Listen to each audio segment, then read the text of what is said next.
سلام دوستان، به چنل من خوش اومدید. اسم من علیه و قرار راجع به جلسه دوم که در مورد پرایس اکشن به ثبت البروکس بود صحبت کنیم. اسم این جلسه است روند و شناخت روند و مباحث کلی راجع به روند. خب دوستان، ما 3 مدل روند داریم.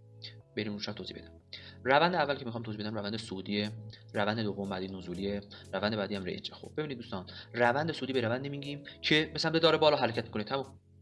میخوام ساده توضیح بدم که راحت تر کنید. روندی که داره به سمت بالا حرکت میکنه ما بهش میگیم روند سودی و روندی که داره به سمت پایین حرکت میکنه ما بهش میگیم روند نزولی.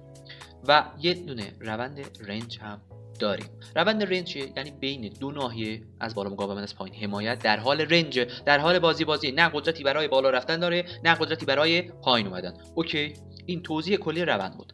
اما جزئی تر، خب روند سودی به چه روندی گفته می شود؟ روندی است که کفهای بالاتر میزنند. کف چیه؟ کف همین ایناست، داره کفهای بالاتر میزنه و میره بالا و سقفهای بالاتری میزند. پس وقتی دیدیم روند قیمت داره به سمت بالا حرکت میکنه و کف و سقف بالا میزنه، ما اطمینان حاصل میکنیم که در روند سودی هستیم. روند نزولی چی میشه؟ در این شکل سقف پایین کف پایین، سقف پایین کف پایین، سقف پایین در کف پایین در، سقف پایین در بر کف پایین در. زمانی که قیمت به سمت پایین حرکت میکند و کف و سقف پایین میزنه ما بهش میگیم روند نزولی. روند رنج هم کامل توضیح دادم. همین، نمیخوام زیاد پیچیده‌اش کنم، زیاد توضیح بدم، زیاد تایم ویدیو همون طولانی بشه. نه، همین اون چیزی که لازم بود راجع به روند سودی و نزولی بدونید همین. خب این شد روند سودی، روند نزولی، روند رنج. روند رنج رو کلا بیخیال شید، باهاش اصلا کاری نداریم. فعلا تو بخش خودش که تریدینگ رنج کامل صحبت میکنم، اما فعلا راجع به روند سودی و نزولی. خب بریم رو چارت چند تا توضیح بدیم. خب ببینید دوستان، این تایم فریم، هر تایم فریم تقریبا بهتون میارم تا این ویدیو طولانی نشه. ولی خب ببینید دوستان، سقف کف، سقف پایین کف پایین، سقف پایین کف پایین، سقف پایین کف پایین تا رسید اینجا. اینا مینورن، این ماژوره. یعنی اینو بگیریم سقف بالا کف بالا سقف بالا و فعلا کف بالا هنوز زیر این کف نرفته و میتونه بره سقف بالا هم بزنه. اوکی، پس روند نزولی، روند سودی.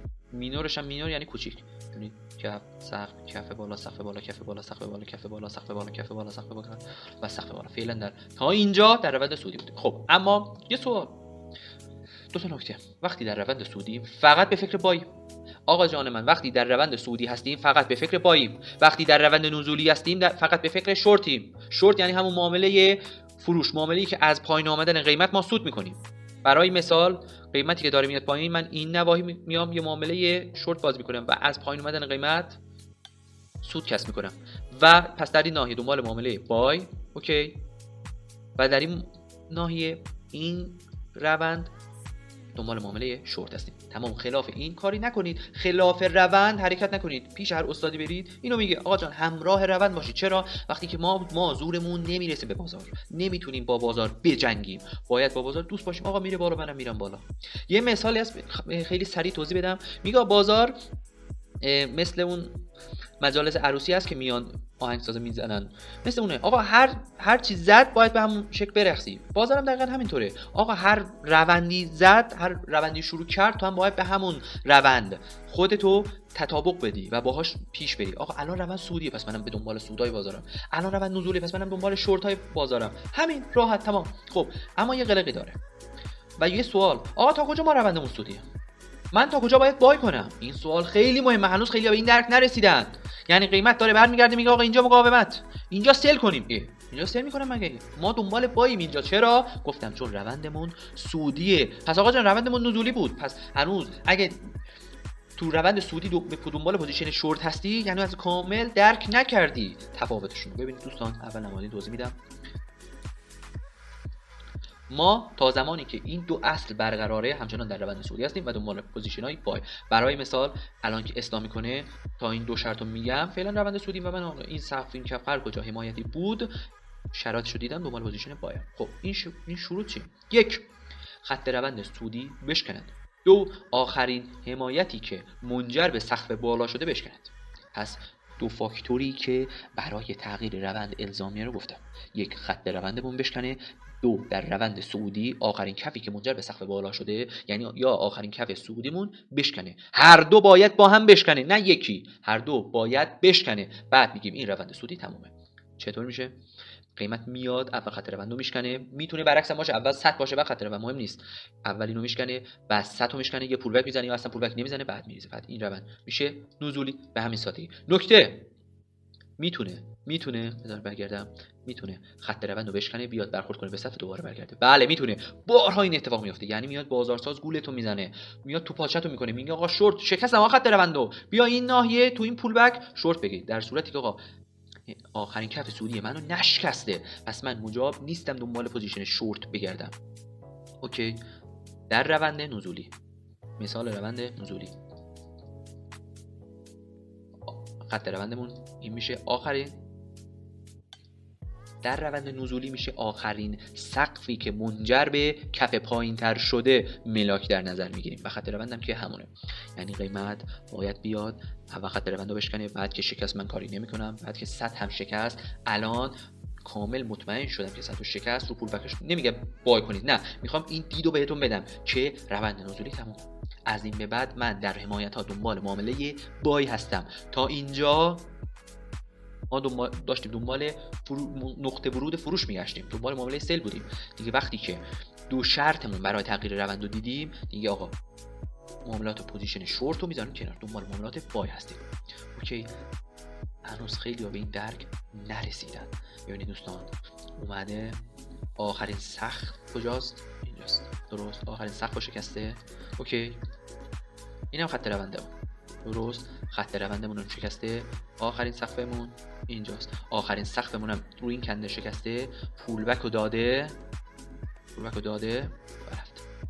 تا اینجا ما داشتیم دنبال معاملات فروش میگشتیم. اوکی. وقتی خط روند رو شکست من دست نگه میدارم، ببینیم چی میشه، میتونه تغییر روند بده یا نه.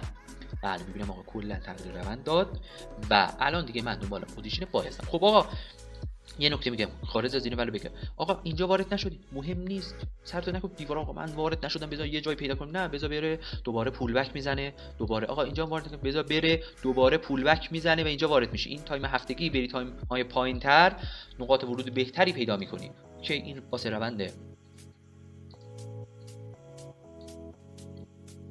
نزولی بود، این هم واسه روند سعودی. ببینید چطور شد، کف سقف اومده آخرین حمایت، ببینید کف بالا سقف بالا، کف بالا سقف بالا، این میشه حمایت. اول حمایتمون رو شکسته، ببینید اومده چیکار کرده، میخوام بریم تایم فریم پایین دقیق‌تر، این کفمونه درست اومده کفو شکسته، پول بک داده، ما دنبال پوزیشن شورت نیستیم فعلا باییم. اوکی، کفو شکسته اومده رسیده 100 فیک شکسته، برگشته بعد شکسته پول بک داده، بعدم ریزش، لگ اول لگ دوم. دیدید به همین راحتی. الان شما از خیلی از تریدرها دیدگاه متفاوت‌تری دارید، متفاوت به چارت نگاه می‌کنید. اوکی.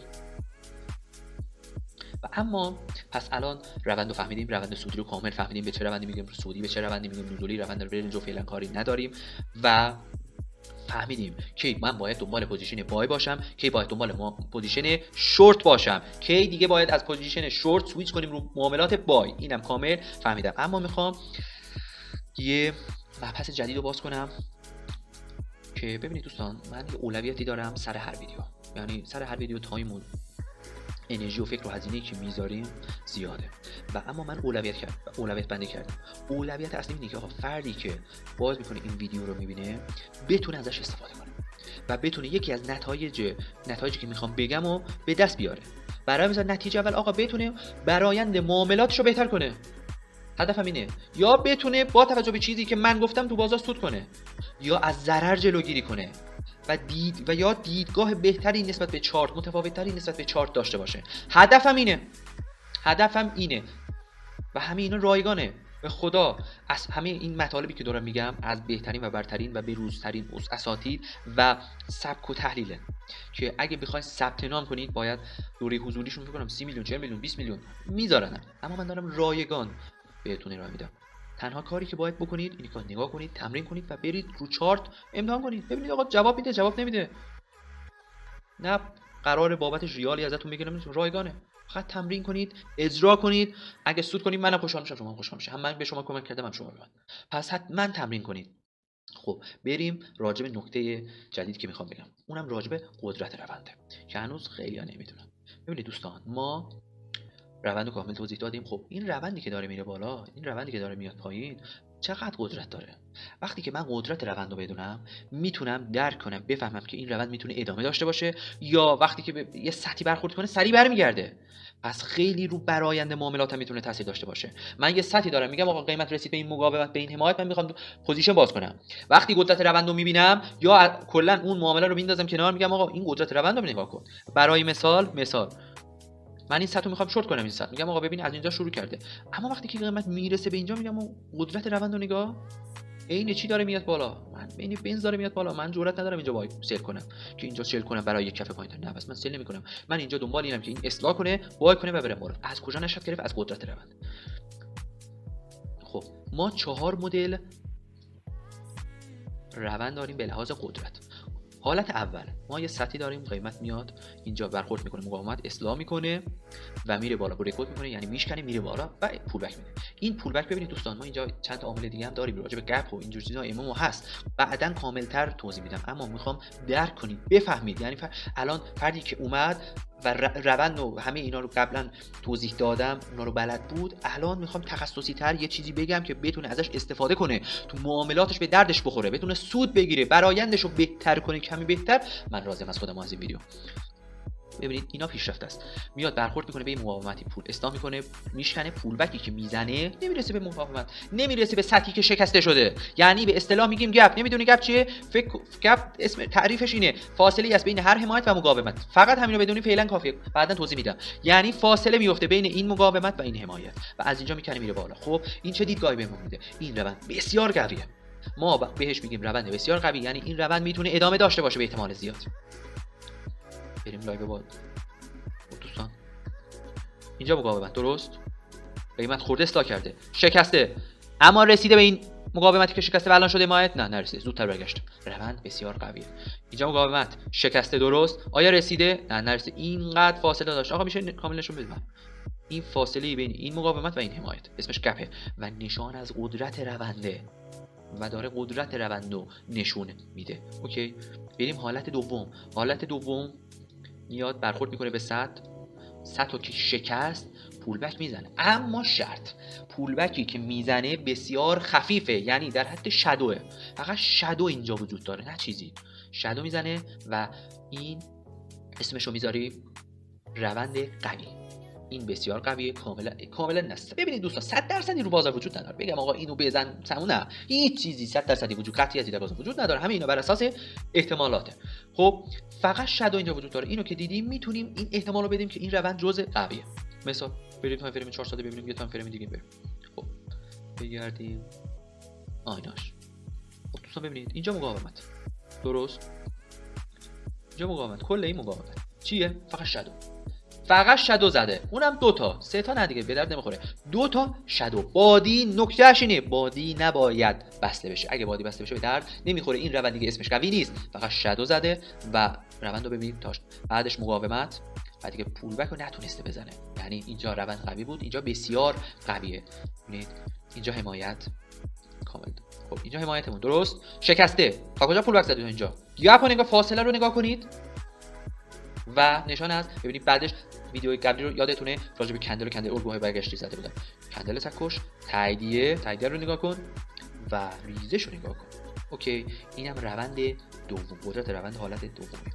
حالت سوم به این شکلی که پول بکی که میزنه میاد بادی بدنه کلوز میکنه، میتونه پایین‌تر هم بره یا روی، فرق نمیکنه دیگه. آقا کندل کلوز میکنه.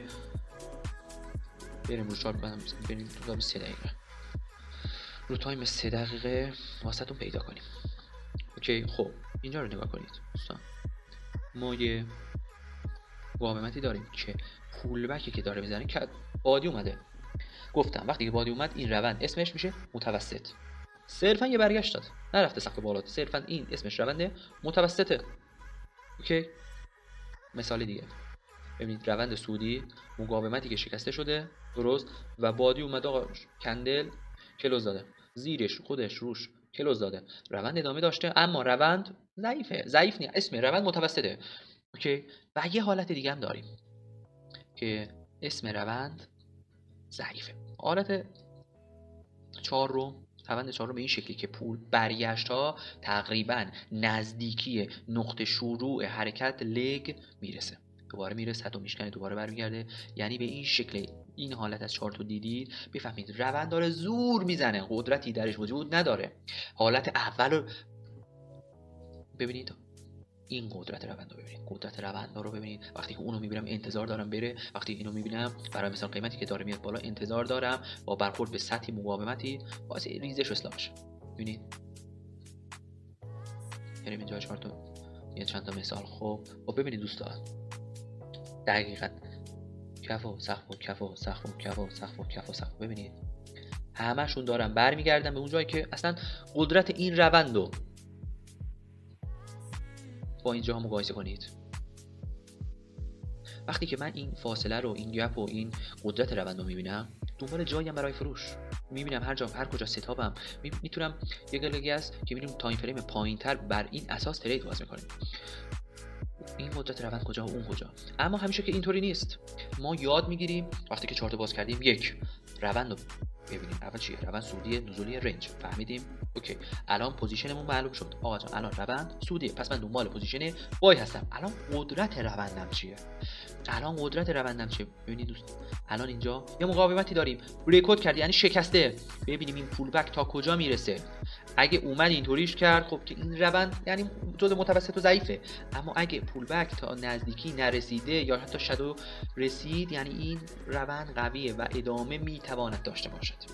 این نکته خیلی، اگه اینو درک کنید برید رو چارت عمل کنید، خیلی شما رو از خیلی میندازه جلو، برآیندتون رو از این رو به اون رو میکنه. خیلی هنوز اینو درک نکردن، نمیدونن، همینطور باز میکنه یه سطحی رو پیدا کنه، یه کندلی و برگشتی و هم RSI و مکتوب یه چیزی بزنه.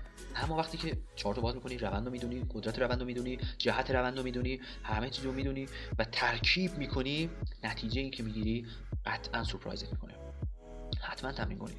این بخش دوم، بخش اول که خودش مهم بود، مخصوصا اون دو تا قلقی که واسه تغییر روند گفتم، و بخش دوم که جزء نقاط پیشرفته بود که اونم گفتم که فردی که داره ویدیو رو باز میکنه میبینه بتونه از این ویدیو استفاده کنه. این ویدیو رو دید بره رو چارت، برای مثلا رو چارت طلا XAUUSD گلد 2 روز دیگه که باز میاد، دوشنبه که باز میشه استفاده کنه، رو چارت، رو تحلیلاش، رو تریداش استفاده کنه و سود کنه، برآیندش مثبت بشه. هدفم اینه.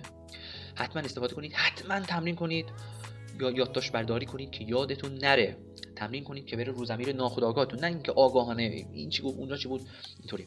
لایک و کامنت یادتون نره، حمایت کنید ازم، انرژی میگیرم. و تا یه پست و ویدیو دیگه